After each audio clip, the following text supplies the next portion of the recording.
m'appelle Sorna, j'habite à Paul-et-Loire, à Bobigny, et je fais de la photo et de l'urbanisme. J'ai fait des études, un bachelor un peu général, mais je me suis orientée sur la sociologie du genre, et je suis tombée amoureuse.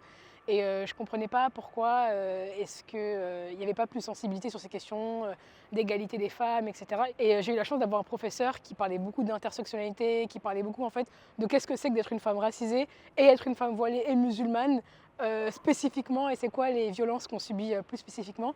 Et là, ça m'a parlé, quoi. C'était mon combat de tous les jours. Et je me suis dit, en fait, le féminisme, ça me concerne aussi. En urbanisme, j'ai découvert que je pouvais vraiment cibler les questions des femmes dans l'espace public. Et du coup, maintenant, je suis experte en genre. Donc, je travaille avec des femmes sur des projets urbains pour sensibiliser les acteurs de l'urbanisme sur les problèmes spécifiques que rencontrent les femmes dans les espaces publics.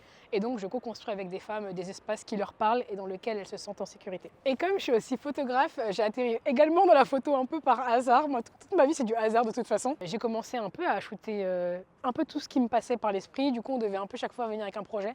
Et moi, mes premières photos, c'est vraiment, je me baladais dans Bobigny. Je me baladais sur la dalle et je prenais un truc qui m'intéressait. Genre, il y avait plein de petits qui jouaient, je leur demandais ça vous dérange, claque photo.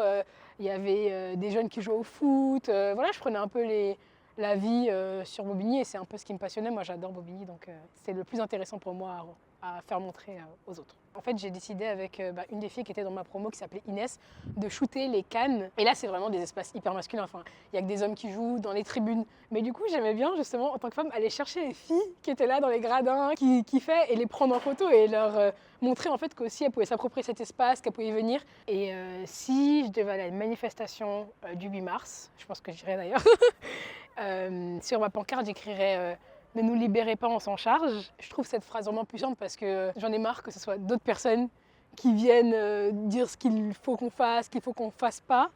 Et en fait, on peut tout à fait s'en charger et on est juste hyper légitime à se libérer nous-mêmes. Nous sommes fortes, nous sommes fiers.